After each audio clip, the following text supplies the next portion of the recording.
How's it going, everyone? It's Maui here, and I'm finally back with another video. I know it's been a long while, but today we're gonna review a deck list that I've been working on ever since my break from the game.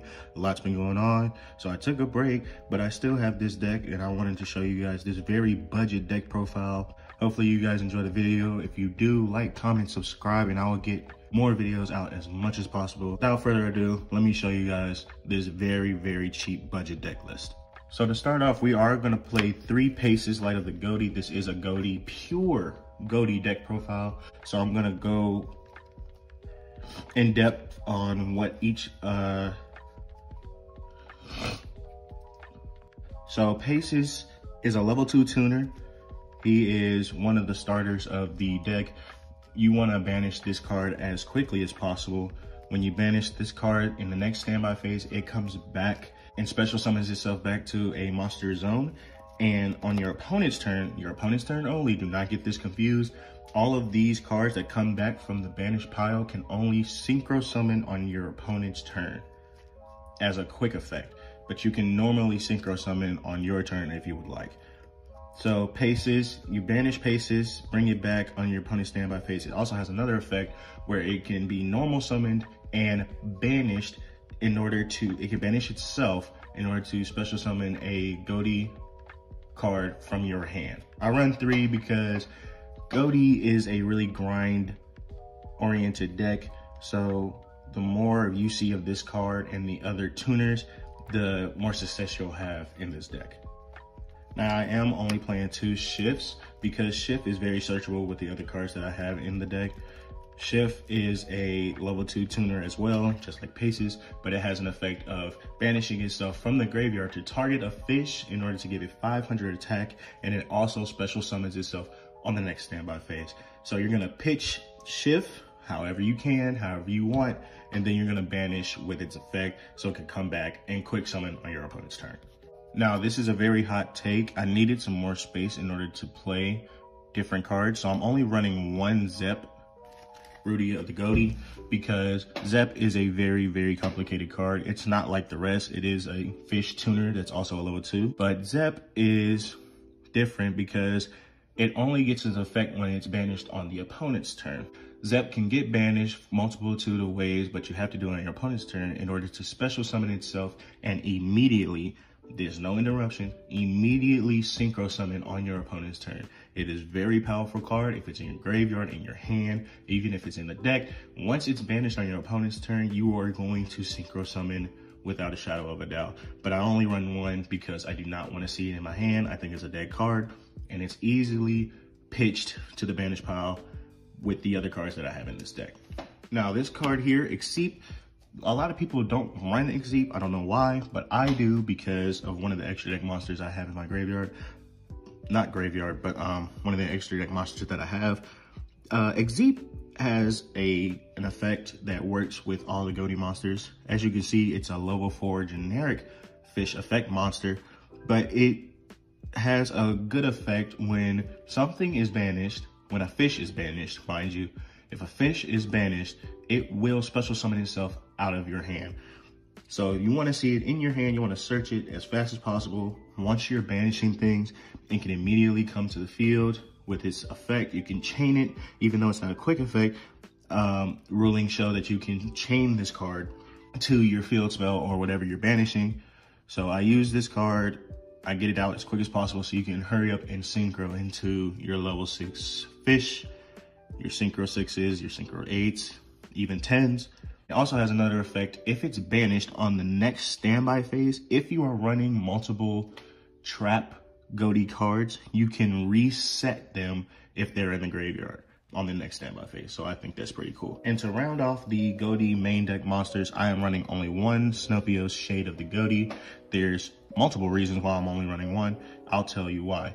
So Snopios is a level 6 fish effect monster that when it has so many effects, it has so many applications, and I like it for that reason. So Snopios, if it's in your hand, you can banish during the main phase. It's a quick effect. Anyone's main phase, quick effect. So you could get a 21,000 body off as fast as possible. You can banish 2 fish monsters for your hand and or graveyard. to special summon the card from the hand. I think that's really good, especially if all of your tuners are in the graveyard or in your hand. You can banish them, and then you can synchro them off on your next standby phase or on your opponent's next standby phase. It also has an effect if this card is banished, it can banish a fish monster in your graveyard to add itself back to the hand. Unfortunately, you can only use both effects once per turn. That's good because they don't want you looping, but it is a really good card to get all of your fish monsters out of the grave that you synchro summon with into the banish pile in order to synchro summon with them again the next standby phase. It also has another effect that it can target one monster on the field. It becomes banished once it leaves the field. So you can target anything and it will leave the field when it will banish itself when it leaves the field. Now, another starter I have thrown into this deck is going to be Beautiful Princess. It is a great normal summon for this deck. You normal summon it and banish it for another card that I'm about to show you that's next. But once you banish it, you can use Exeep in order to special summon it if it's in your hand. It's just so many applications with this card. As soon as possible, you use this card. You use it as your normal summon. If it gets ashed, it's really not that bad as long as you have another follow-up card in hand. I banish it in order to special summon another card that I'm about to show you in order to get my plays up and running. And that next card is going to be Lifeless Leaffish. Lifeless Leaffish is a great normal summon. It's a great extender off of the Beautiful Princess because it gets your shift into the graveyard in order to get your synchro plays on the next turn. Lifeless Leaffish, once it is summoned, you can pitch a fish monster except for itself from the deck to the graveyard. What I usually do, once I see Lifeless Leaffish, I use its effect to pitch Shift in order for Shift to banish itself and come back onto the field in order to synchro summon with Lifeless Leaffish on my opponent's turn to get my plays going. Sometimes it gets ashed or imperm, but that's okay. You have extenders. All in all, this is a really good card. Also, if it's in the graveyard for long enough and you're on a really, really long grind game, it banishes itself, shuffles 3 into the deck, 3 of your resources into the deck, and then allows you to draw a card. So I think that's really, really nice for the consistency and for the resource management of this deck. Another extender I have here is Silent Angler. If I control a water monster, you can special summon the card from your hand, but cannot special summon monsters from your hand for the rest of the turn. So I mainly try to get this card out last in order to get an Exceeds play, or if I literally have nothing else and my opponent stopped everything, I use Silent Angler. If you have a little more wiggle room in your budget, you want Silent Angler, but if you want to get more creative and get more value, I would suggest you get Abyss Shark. It is a really powerful fish monster that's also level 5 and can be special summoned out of the hand. But Silent Angler is my budget option for the day, and it's really good to help me with my Link and Exceeds plays when I really, really need it. Last but not least, for the summonable monsters, I do run a small Duskwalker package. If I have it in hand, I can get a Synchro 6 off as quickly as possible. I have a lot of cards that are dead cards, so when I see this card or when my opponent stops my normal summon, I can special summon this card and get my Synchro 6 plays off because it's very generic. All of the synchros that are in the deck really don't need a specific type of tuner or spellcaster. So when you use Supe Duskwalker, special summon it by pitching a card, which is good with your synchro tuners. You pitch a card, special summon a Supe from hand or deck, and you synchro for 6. It's really self-explanatory. Nothing much else that these cards do. And for my hand traps, I don't know if you guys have been watching a lot of things lately, but Droll Lockbird and Ghost Ogre and Snow Rabbit are my picks for this. If you have a little wiggle room in your budget, you can throw some Ashes in here, Ghost Bells, whatever you see fit to play in your current format or whatever locals you go to. Droll Lockbird and Ghost Ogre and Snow Rabbit really help me a lot to facilitate plays when I have no other cards in hand.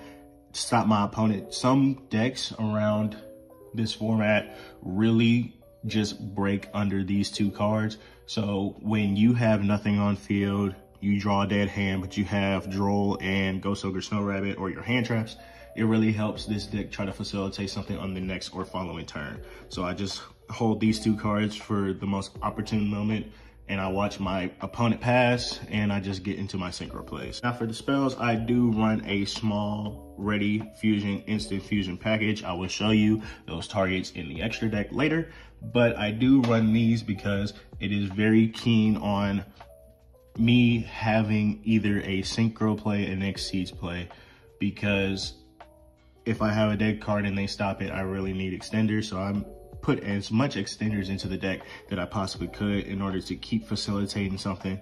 I used this deck against a good friend of mine at locals, and the amount of extenders I had, he literally told me to stop having options. And I really liked the fact that he said that, even though the deck isn't as powerful as I need it to be because it is budget, but I still have this in my back pocket just in case my opponent literally stops everything I ever do. So Ready Fusion, Instant Fusion, it's really good cards. You all know what they do. I don't have to explain those.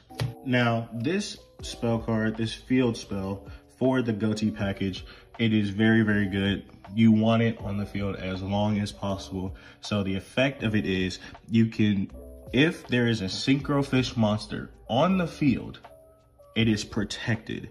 It cannot be destroyed or banished by card effects, monster, spell, or trap. So it's a really good card. Keep it on the field, synchro summon, it'll be fine. Also, its other effect, you can banish one fish monster for your hand or graveyard, which you are going to have an abundance of, but one from hand or graveyard, and add a Ghoti monster from your deck to your hand. And it also has another effect. If a fish monster is summoned to your field while this card is in your graveyard, you can add it back to your hand by targeting a fish monster and banishing it. Not a lot of field spells can recur themselves after they've been destroyed or pitched to the graveyard by accident, and it's a really good card. That's why I am running 3 of them plus a terraforming to get it out as fast as possible. Now, Moray of Avarice. This card is really good if you literally have nothing else. Banish one fish, sea serpent, or aqua monster you control, draw 2 cards. Pot of Greed, banish a monster. It's gonna come back the next standby phase anyway. Banish it, draw 2 cards, look for some resources because this deck really, really needs it. And that's all I have to say about that. I'm only running 4 traps. Don't look at me crazy, but this deck literally needs goes in match to win. Unfortunately, if you are playing the budget option that I'm showing you right now, goes in match is almost the only way you can get a win outside of synchro summoning on your opponent's turn. Goes in match is really good. Like I said, there's an exceeds monster that helps it really well. I will show you guys that in a minute, but goes in match has won me so many games because it attribute locks and all I'm playing is water. And by those context clues, I'm pretty sure you know what exceeds monster goes into this, but I do run 3 goes in matches because I actually kind of need it. And for the last and final main deck card, Ghoti Chain. Ghoti Chain is all right. I don't use it as much, but when I do use it, it comes up in a big way. Banish a face-up fish monster you control, special summon one of my Ghoti monsters that is banished, or in my hand, deck, or graveyard with a different original name from the monster banished to activate the card, but banish it when it leaves the field. So not only will you special summon it, not only will you special summon a Ghoti card, it will be banished when it leaves the field, so it will come back the next standby phase anyway. So it's a really good card if you really need it.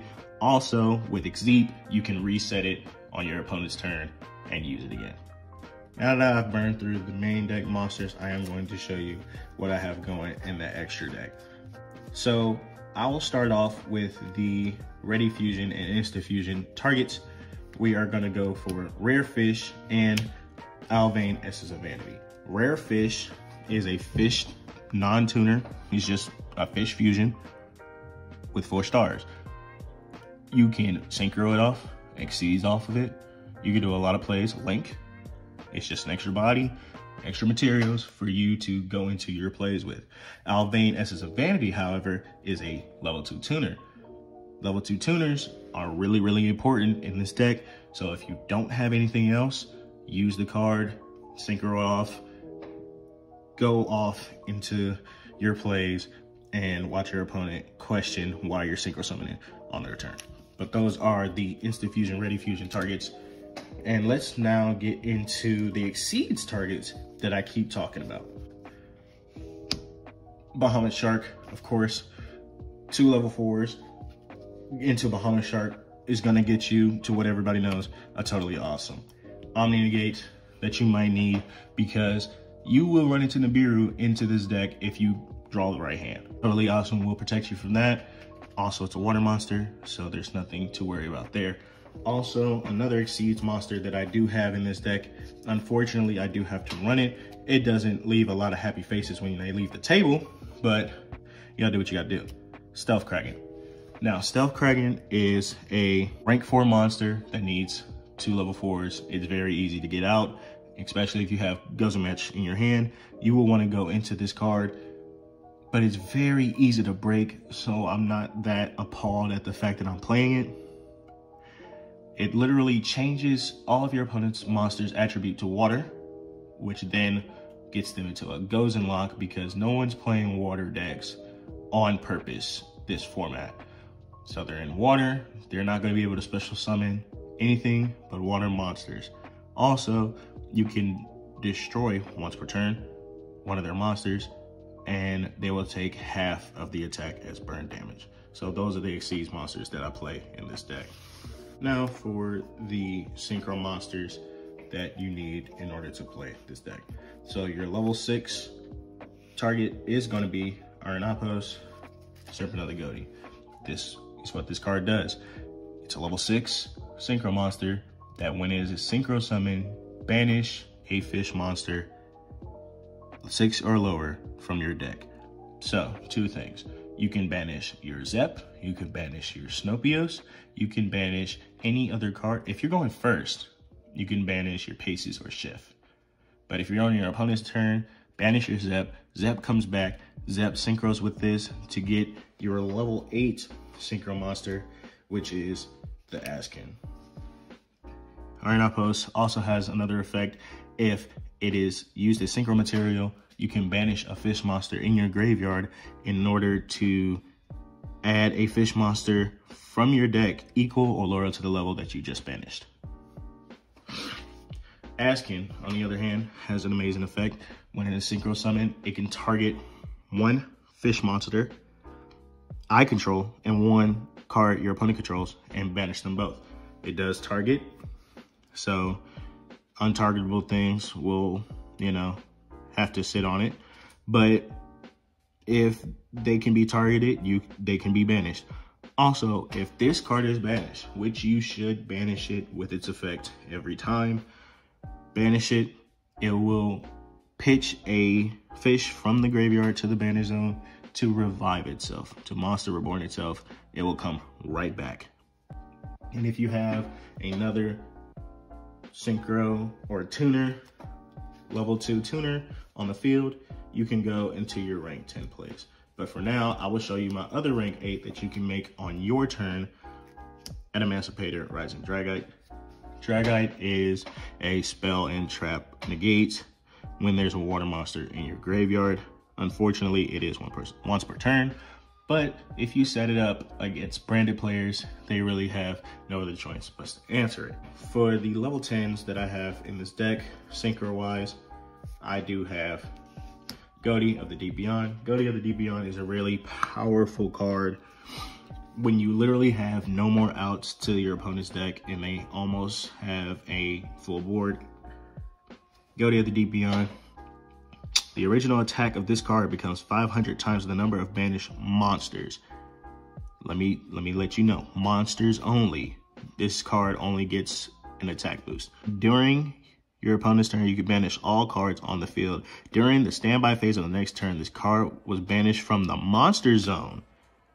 You can special summon this banished card. So, 2 things. 1, it has to be special summoned, synchro summoned on your opponent's turn in a main monster zone. You cannot synchro in an extra monster zone Y'all can't even see that. We cannot summon this card in an extra monster zone and it cannot come back. If you summon it in an extra monster zone, you can banish everything, yeah. But you cannot bring it back from the banished pile. It has to be summoned in a main monster zone. So, Ghoti of the Deep Beyond, 10, easy to summon, banishes everything. Another 10 that you would love in this deck is Ice Jade Gemmer Arginine. It's a really powerful card. Quick effect, you can activate the effect. Face-up monster you control cannot be destroyed or banished by your opponent's card effects this turn. You can banish your own monsters all day if you want to, but your opponent cannot. So you can time your things perfectly. Then, if you activate it in response to your opponent's card or effect activation, and your opponent has a card or cards with the name on their field or graveyard, you can banish those cards. Simply put, use this card as Chain Link 2 and banish a card and keep your cards from being banished. It is very good against branded. They use a Mirror Jade to get rid of it. Quick effect. Just keep this card. It's a towers damn near. And if a card is banished while Ice Jade is in the graveyard, it can come back.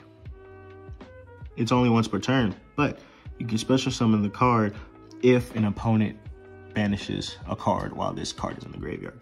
It's a very good level 10 3K body that negates a couple of cards' effects from being banished the turn. Also, everybody's favorite Sword Soul Supreme Sovereign, Shanging. If you use this card, it's very good. All the cards you're banishing, all of your opponent's cards that's being banished, use the card. It will help you swing over the biggest bodies, and it can win you games. It will also, if you banish a card, you can banish an opponent's card from field and graveyard. It's very powerful to get your Ghoti of the Deep Beyond, very powerful, and it makes it powerful itself. These are really good Synchro 10s that you really want to hold on to for this format.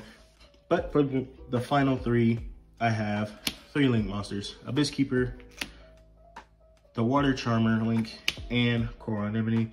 Coral Anemone is the best out of these 3 links. I might switch these 2 for something else, but this is a budget video, so I'm going to tell you what they do. Abyss Keeper, once it's link summoned, you can special summon a fish monster out of your hand to the zone it points to. Also, you can target 1 fish monster you control and 1 card your opponent controls. Banish those cards. Really helps into banishing your opponent's cards to make your Synchro 10 very powerful. Also, Area of the Water Charmer. You can target 1 mono monster in your opponent's graveyard, special summon it to your zone this card points to. If this link summon card is destroyed by battle or is destroyed by opponent's card effect while it's in its owner's monster zone, you can add 1 water monster with 1500 or less defense from your deck to your hand. All of the Ghoti cards have 0 defense. Simple and easy. Search what you need to search, get it into your hand, and keep going. Marine says Coral Anemone. You link this, and special summon a water monster with 1500 or less attack from your graveyard. It's really good for extension plays. If you want an extra body, 2K body to go for an OTK, this is what you make. Special something else out and keep going. Hopefully you guys enjoyed this little budget deck list I have put out. Hopefully you guys will like it. If you do like it, let me know. Like, comment, subscribe, all that good stuff, so I can get more videos out to you guys, more budget options, and more fun. If you guys want to see more, go ahead and subscribe, and I'll talk to you guys later. Peace.